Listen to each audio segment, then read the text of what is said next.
now manages 1,044 state-owned enterprises.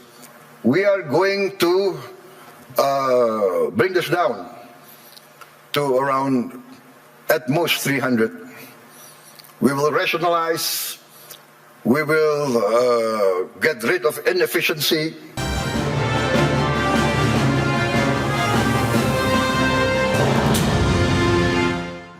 Presiden Prabowo Subianto kembali menegaskan langkah pemerintah untuk merasionalisasi badan usaha milik negara di ajang World Economic Forum Davos, Swiss. Dan langkah ini guna meningkatkan efisiensi dan meningkatkan tata kelola serta manajemen terbaik yang memenuhi standar internasional. Now manages 1,044 state-owned enterprises. We are going to bring this down to around, at most, 300. We will rationalize, we will get rid of inefficiency. We want the best governance and the best management under international standards. I have allowed Danantara to recruit expatriates, foreign citizens, to be able to lead these companies. We want the best brains and the best minds in the world. Demikian pernyataan Presiden Prabowo Subianto saat berpidato di hadapan para kepala negara dan pemimpin perusahaan global yang menghadiri World Economic Forum di Davos, Swiss terkait upaya rasionalisasi jumlah badan usaha milik negara atau BUMN dari 1.044 perusahaan menjadi 300 perusahaan plat merah. Presiden Prabowo juga menegaskan akan menghilangkan inefisiensi di perusahaan-perusahaan milik negara agar bisa tercipta tata kelola dan manajemen terbaik yang memenuhi standar internasional. Bahkan Presiden memberikan ruang bagi Danantara untuk merekrut pemimpin-pemimpin perusahaan terbaik di dunia guna mencari orang dengan pemikiran terbaik di dunia yang bisa memimpin BUMN. Berbagai sumber IDX Channel. Ya, pemirsa, untuk membahas tema kita kali ini, rasionalisasi BUMN demi tata kelola berstandar internasional. Kita sudah tersambung melalui Zoom bersama dengan Bapak Antoni Leong. Beliau adalah Ketua BBP HIPMI bidang sinergitas BUMN, Danantara, dan BUMD. Kemudian juga ada Bapak Toto Pranoto, Associate Director BUMN Research Group LM, Fakultas Ekonomi dan Bisnis, Universitas Indonesia. Langsung saja kita sapa ini. Ya, halo Pak Antoni, apa kabar? Baik, Pak Pras, makasih. Baik, terima kasih. Selalu. Sehat juga, terima kasih atas waktu yang disempatkan. Pak Toto, apa kabar Pak? Kabar baik Pak Pras. Baik, terima kasih juga atas waktu yang disempatkan. Sebelum membahas lebih jauh, Pak Toto mungkin akan memberikan pandangan review juga nih terkait dengan kinerja BUMN kita begitu di sepanjang tahun 2025. Apa yang bisa Anda sampaikan? Apakah sudah sesuai dengan harapan, ekspektasi masyarakat juga begitu Pak? Silakan. Ya, menurut saya tahun 2025 bukan tahun yang mudah lah ya bagi perekonomian nasional ya, juga termasuk untuk BUMN ya, khususnya karena kemudian di 2025 kan juga kemudian pemerintah memutuskan berbagai kebijakan ekonomi ya yang kira-kira akan membuat ke depan itu menjadi bisa lebih baik, tapi juga perlu ada perubahan mendasar yang perlu dijalankan ya. Sepanjang 2025 saya kira juga secara kelembagaan juga BUMN mengalami perubahan yang cukup fundamental ya. Jadi mulai kemudian berpindah dari model kementerian BUMN menjadi kemudian model pembentukan Danantara ya. Kemudian juga dari Danantara juga kemudian dibentuklah oleh Undang-Undang 16 2025 adanya BP BUMN misalnya ya. Jadi berbagai macam perubahan ini saya kira juga mempengaruhi bagaimana kemudian kinerja BUMN sepanjang 2025 tadi bisa dijalankan lah ya. Banyak hal yang masih perlu harus kemudian adanya penyesuaian di antara BUMN sendiri menghadapi perubahan-perubahan fundamental dari sisi kelembagaannya. Juga beberapa kebijakan kaitannya misalnya ya, bagaimana Danantara menginstruksikan kepada BUMN untuk lebih menahan diri dalam melakukan misalnya ya, rencana-rencana investasi, capital expenditures, dan lain-lain. Sehingga prosesnya menurut saya sepanjang 2025 banyak hal yang kemudian banyak BUMN harus melakukan proses yang lebih selektif bagaimana mereka akan menjalankan aksi korporasinya ya. Nah dalam konteks ini tentu kemudian harus ada angka-angka begitu ya. yang harus disajikan, apakah kemudian performance-nya lebih baik atau sama dengan tahun sebelumnya misalnya ya. Kalau misalnya dari segi angka total revenue keseluruhan BUMN ya, tahun 2024 itu kan sampai 3.120 T lebih begitu ya. 2025 terus terang kita belum mendapatkan angka pastinya berapa sebetulnya realisasi ya. Tapi kalau misalnya dari segi target dividen saja, 2025 kan ditargetkan kira-kira keseluruhan BUMN bisa menghasilkan sekitar 90 T begitu ya. Dan membaca berita di November tahun 2025, Kepala Danantara sudah menyampaikan bahwa kemungkinan realisasi bisa di atas 90 T lah ya, disebutkan angkanya. Nah, jadi saya kira kita harus menunggu nanti kira-kira laporan resmi Danantara sendiri kaitannya dengan pencapaian berbagai macam indikator finansialnya seperti apa. Jadi mudah-mudahan sih masih bisa sesuai dengan target-target yang telah mereka tetapkan ya. Baik, Pak Toto. Nah, Pak Antoni, dari sisi pelaku usaha Anda melihat bagaimana? Tadi Presiden Prabowo sudah menegaskan bahwa memang ya akan melakukan rasionalisasi BUMN begitu, yang tadi jumlahnya di atas 1.000 kemudian menjadi sekitar 300-an Pak Antoni. Apakah ini menjadi satu langkah yang tepat dan strategis dari sisi pelaku usaha atau bagaimana nih Pak Antoni? Ya, tentu pernyataan dari Pak Presiden Prabowo di World Economic Forum di Davos ini kan memberi sinyal ya, bahwa agenda reformasi BUMN ini melalui Danantara tidak lagi sebatas wacana, tapi akan diimplementasikan secara struktural. Tentu saat ini Danantara ini kan sudah mengelola 1.044 entitas BUMN termasuk anak dan cucu usaha. Targetnya akan dirasionalisasi menjadi sekitar 300 untuk tentunya ini bisa memperbaiki efisiensi, tata kelola dan kinerja jangka panjang. Kami melihat ya, jumlah struktur yang banyak ini kan selama ini kan banyak potensi menciptakan duplikasi fungsi.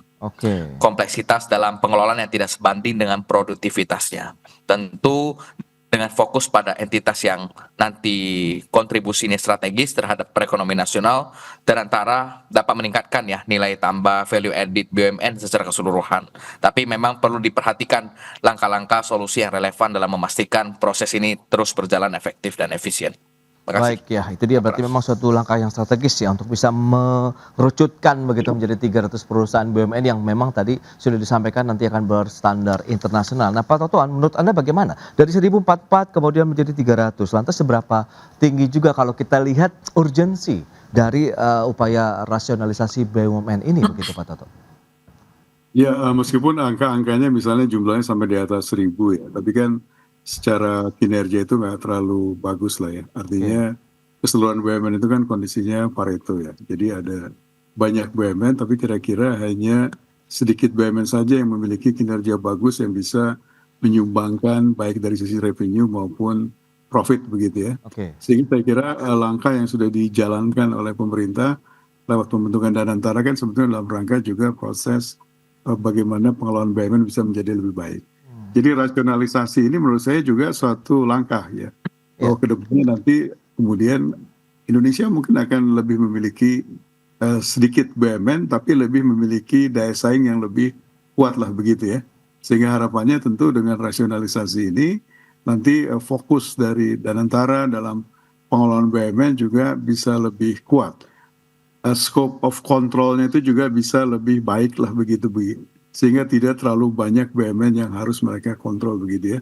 Nah saya kira kalau rasionalisasi dijalankan dengan cara-cara terbaik begitu ya, dengan mekanisme yang oke, mudah-mudahan sih nanti ke depan BUMN yang kemudian tetap eksis itu sesuai dengan harapan Presiden sebetulnya bisa kemudian memiliki daya saing dan kemudian juga bermain tidak hanya di playing field di nasional begitu ya, tapi kemungkinan juga bisa menjadi pemain di level regional atau di pemain global ya. Jadi saya kira rasionalisasi menjadi suatu langkah yang cukup baik dalam rangka peningkatan daya saing BUMN Indonesia ke depan. Itu dia, tata kelola kemudian manajemen terbaik begitu yang standar internasional, nanti seperti apa implementasinya kita akan bahas lebih jauh di segmen berikutnya ya. Pak Toto, Pak Antoni, kita akan jeda dulu sebentar. Dan pemirsa, kami akan segera kembali usai pariwara berikut ini.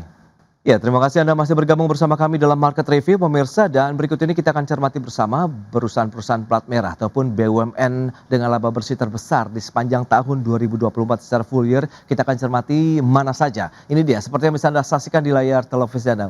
Bank Rakyat Indonesia menempati posisi pertama dengan laba bersih terbesar di tahun 2024, meskipun data tahun 2025 yang tadi sudah disampaikan juga masih belum ada angka pasti begitu ya. BRI 60,15 triliun rupiah. Kemudian menyusul Bank Mandiri 55,78 triliun, kemudian di posisi ketiga ada Pertamina 50,52 triliun, Mind ID 36,53 triliun rupiah dan Telkom 23,64 triliun rupiah untuk laba bersihnya. Dan selanjutnya kita akan cermati bersama BUMN dengan dividen terbesar di tahun 2024. Ini dia seperti yang bisa Anda saksikan juga. Masih dari Bank BRI 25,7 triliun rupiah dividen yang diberikan, kemudian Bank Mandiri 17,1 triliun, Pertamina 11,2 triliun, Mind ID 9,3 triliun dan Telkom 9,2 triliun rupiah. Itu dia BUMN dengan dividen terbesar di tahun 2024. Kita akan lanjutkan kembali perbincangan bersama dengan Bapak Antoni Leong, Ketua BPP HIPMI bidang sinergitas BUMN dan Antara dan BUMD. Kemudian Bapak Toto Pranoto, Associate Director BUMN Research Group LM FEB Universitas Indonesia. Baik, ini dia. Dengan beberapa informasi yang tadi sudah kita sampaikan. Nah, lantas apa yang bisa kita lihat dari sisi tata kelola begitu? Apa yang mungkin perlu kita tingkatkan, kemudian kita bisa standarkan kalau mengikuti tadi Pak Prabowo menyatakan harus sesuai dengan standar internasional. Nah, Pak Toto, apa yang bisa kita mungkin bagian-bagian mana yang masih bisa kita benahi begitu? Ya, saya kira langkah-langkah yang sudah diambil sudah relatif cukup tepat lah ya. Pertama misalnya pembeda di antara mana fungsi regulator dan mana fungsi operator ya. Oke. Baik Undang-Undang 1 2025 Undang-Undang 16 sudah menjelaskan ya. Jadi bagaimana peran dari Danantara sebagai operator, kemudian peran dari BPBUMN sekarang ya sebagai pengawas begitu ya. Dan kemudian juga berbagai macam kaitannya dengan kementerian teknis begitu ya, sebagai pihak regulator yang nanti juga tentu BPBUMN harus melakukan langkah-langkah koordinasi begitu ya.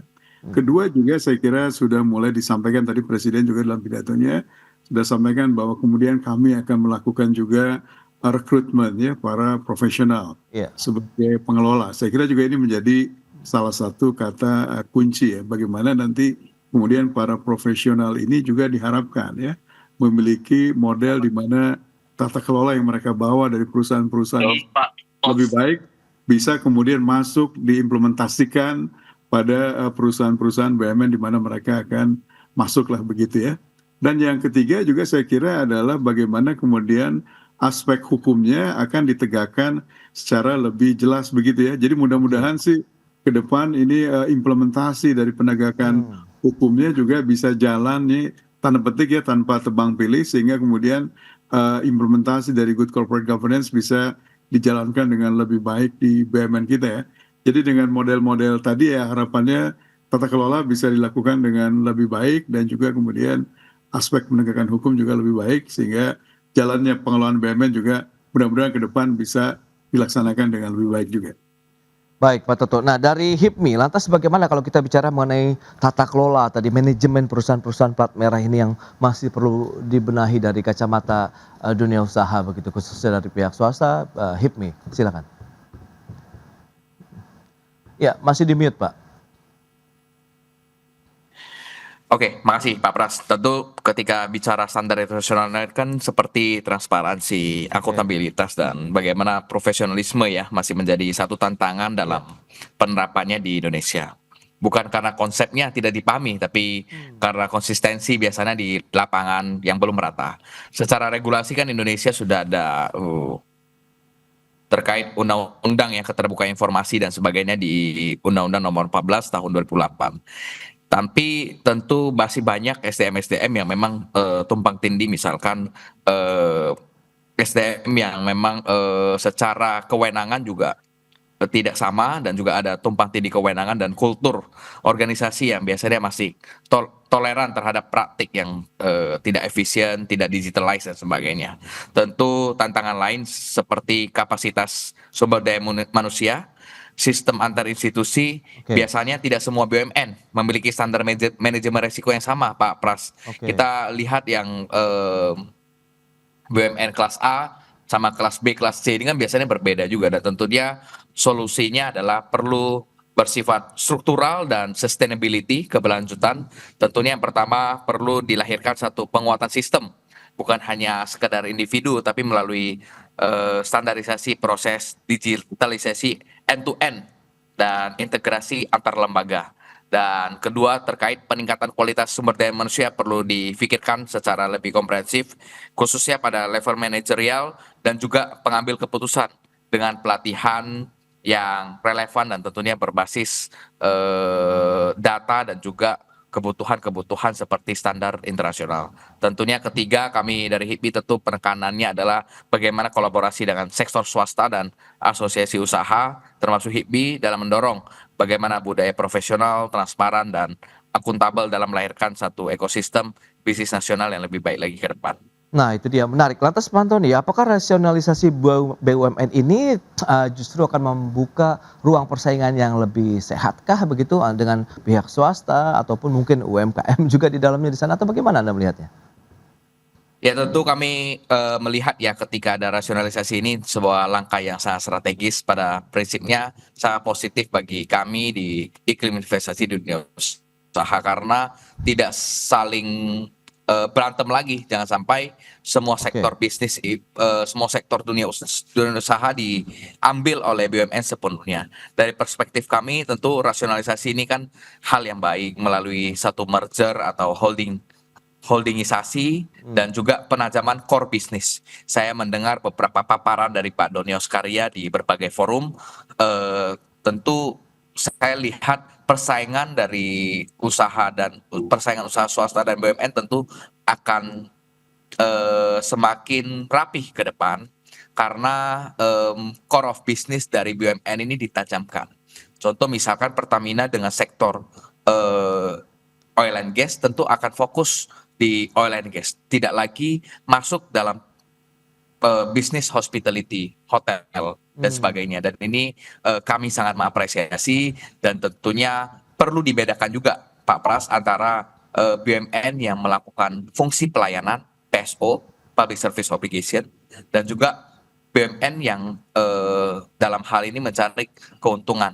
Nah, ini yang perlu kita pikirkan ke depan, jangan sampai rasionalisasi ini menghilangkan BUMN dalam tataran PSO, dalam tataran layanan publik misalnya. Ini yang harus kita dorong ke depan sama-sama, bagaimana pembagian dari kue-kue market dari swasta dan BUMN juga semakin rapi, semakin ke depan, agar persaingan usaha semakin baik juga ke depan. Baik, semakin rapi, kemudian semakin adil tentunya di sana ya ke depannya begitu. Baik, kita akan jeda lagi sebentar ya Pak Antoni, Pak Toto, kita akan lihat nanti seperti apa, karena tadi Pak Presiden sudah menyebutkan akan membuka peluang juga nih untuk SDM dari luar negeri begitu ya, pemimpin-pemimpin yang memang berpola pikir global. Kita bahas lagi lebih jauh di segmen berikutnya, dan pemirsa tetaplah bersama kami.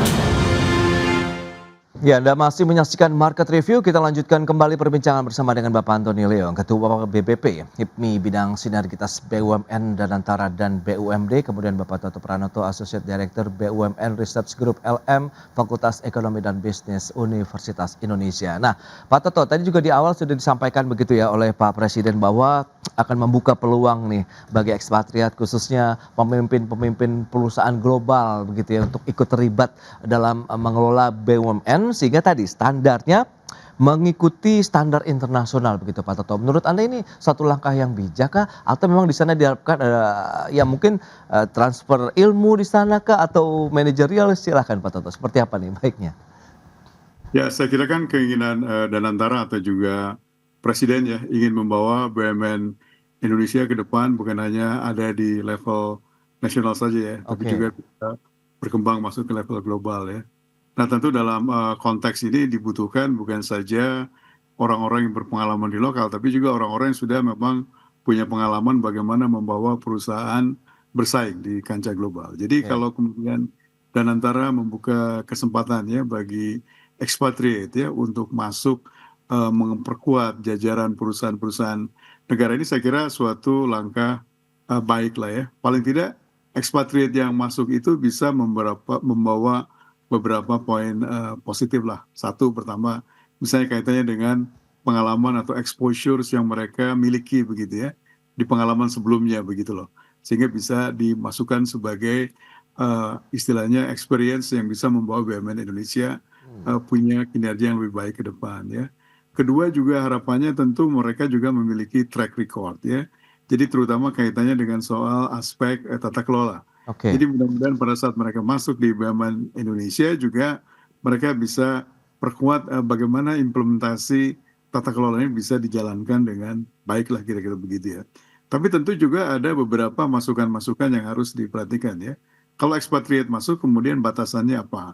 Apakah mereka kemudian bisa masuk juga ke semua BUMN? Apakah ada pembatasan nggak? Tentu buat BUMN-BUMN yang dalam kategori industri yang strategis lah begitu ya, memiliki kerahasiaan negara dan lain-lain, mungkin mereka nggak bisa banyak masuk ke sana atau tidak dalam posisi yang membuat keputusan akhir lah begitu ya. Karena dari sisi tadi aspek kepentingan strategis negara di sana ya. Tapi bagi BUMN lainnya misalnya ya, yang lebih memiliki kemampuan untuk daya saing secara lebih komersial, mungkin mereka sangat dibutuhkan untuk membantu mempercepat bagaimana penguatan daya saing BUMN Indonesia ya. Jadi saya kira langkah-langkah serupa juga sudah dijalankan lah oleh beberapa negara lain ya, di Singapura, di Temasek ya, atau di Malaysia, di Khazanah juga saya kira mereka mempekerjakan cukup banyak expatriate ya, untuk membantu bagaimana baik Temasek atau Khazanah juga bisa tanda petik bersaing lah ya di kancah regional atau di kancah global. Jadi harapan saya mudah-mudahan dengan mulai masuknya expatriate ini bisa membantu penguatan daya saing BUMN ke depan. Baik, Pak Toto, tadi juga sempat disampaikan begitu oleh Pak Antoni begitu, jangan sampai bahwa rasionalisasi ini berpotensi mengorbankan fungsi pelayanan publik misalnya di sana. Anda melihat bagaimana begitu sehingga ada keseimbangan antara misi bisnis kemudian misi sosial di sana seperti peran BUMN begitu, Pak? Iya, saya kira memang kita harus melihat kepada akarnya, pada undang-undangnya ya. Jadi Undang-Undang 1 2025 maupun 16 2025 tentang BUMN kan menyebutkan ya bahwa fungsi BUMN itu bukan semata-mata fungsi komersial saja ya, tapi juga banyak fungsi lainnya kaitannya dengan soal pelayanan publik, kaitannya dengan soal bagaimana membantu meningkatkan kemampuan sektor usaha mikro, kecil, usaha perintisan dan lain-lain lah kira-kira ya. Nah jadi dalam konteks ini saya kira pada saat rasionalisasi dijalankan, jangan sampai nanti kalau orientasinya hanya profit saja, maka tentu yang akan di-cut lebih awal adalah bagian-bagian kaitannya dengan layanan publik yang dianggap menyerap banyak dana misalnya begitu ya. Jadi kebijakan polisinya jangan sampai salah. Jadi saran saya ke depan supaya ini tidak terjadi, sebaiknya memang langsung dibuka saja mana bagian-bagian pekerjaan BUMN tadi yang kira-kira memang semestinya menjadi tanggung jawab negara dalam kaitan dengan public service obligation. Sehingga misalnya ya, kalau Pertamina atau PLN menjalankan juga fungsi-fungsi untuk menjalankan fungsi PSO, maka mereka catat saja dalam pembukuan yang terpisah berapa jumlah PSO yang mereka jalankan. Dan kemudian mereka bisa klaim kepada pemerintah. Sementara di sisi lain kemudian juga mereka memiliki satu pembukuan satu lagi untuk betul-betul fungsi komersial yang mereka jalankan. Sehingga ukuran kinerjanya itu nanti kita bisa ukur dengan cukup tepat begitu ya. Mana yang kategori indikator komersial, mana yang kategori indikator PSO. Jadi tidak bercampur ya. Dengan cara seperti ini mudah-mudahan sih mestinya nanti layanan PSO-nya tidak akan berkurang karena jelas akan di-cover oleh negara, tapi juga dari sisi komersialnya kinerjanya bisa diukur dengan lebih objektif. Jadi saya kira dengan cara model seperti ini, ya mudah-mudahan rasionalisasi kemudian tidak salah desain begitu ya, sehingga tetap layanan publik kepada masyarakat itu bisa tetap diterima dengan kualitas yang cukup baik ya ke depan. Oke, Pak Toto. Nah, HIPMI melihat bagaimana kalau kita lihat dan harapkan dampak rasionalisasi ini terhadap iklim investasi, kepercayaan investor begitu, khususnya investor global kalau memang rasionalisasi ini berhasil dilaksanakan begitu, Pak Antoni. Tentunya kita melihat ya bagaimana rasionalisasi BUMN ini kan sebagai langkah strategis yang pada prinsipnya positif juga bagi iklim investasi, termasuk bagi investor domestik dan juga global. Ya. Tentu harus dilakukan terukur dan transparan ya, Pak Pras ya. Oke. Dari segi perspektif investor, tentunya rasionalisasi dalam hal ini kan penting untuk kita jaga ya beberapa hal dalam rangka memperkuat kepercayaan publik atau kepercayaan investor. Misalnya terkait bagaimana kepastian kebijakan dan kontrak.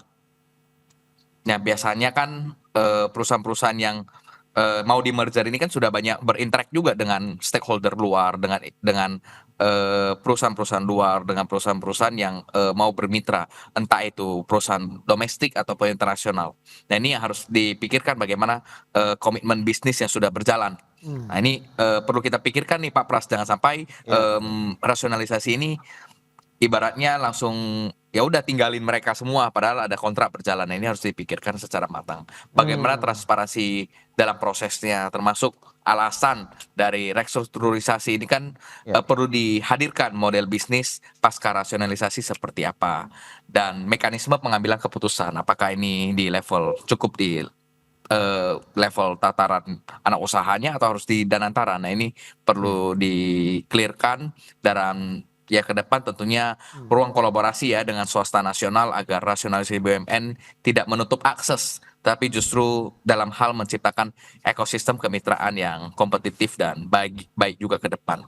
Tentu dengan pendekatan-pendekatan seperti itu rasionalisasi BUMN tidak hanya dipahami sebagai satu penataan internal tapi sebagai sinyal reformasi yang struktural, positif dan dalam rangka memperkuat daya saing Indonesia di mata internasional dan global. Itu dia ya, kolaborasi, kesetaraan begitu dengan perusahaan-perusahaan swasta di dalam negeri. Kemudian tadi sudah disampaikan oleh Pak Toto bahwa BUMN juga harus terbuka mana yang memang PSO-nya, kemudian yang mana menjadi profit oriented begitu. Sehingga ada keseimbangan di sana antara memang kewajiban untuk memberikan pelayanan kepada masyarakat dan juga bisa mendapatkan profit dari kegiatan usaha yang dilakukan. Dan semoga rasionalisasi ini lagi-lagi yang paling penting adalah actionnya, implementasinya di lapangan begitu ya Pak Toto dan Pak Antoni ya, sehingga nanti benar-benar dirasakan dampaknya begitu untuk ekonomi Indonesia dan masyarakat luas di tanah air. Baik Pak Antoni, Pak Toto, terima kasih banyak atas informasi, update dan juga insight yang sudah diberikan kepada pemirsa pada hari ini. Selamat melanjutkan aktivitas Anda kembali, salam sehat. Terima kasih Pak Antoni, Pak Toto, terima kasih. Ya, Terima kasih. sampai jumpa lagi ya.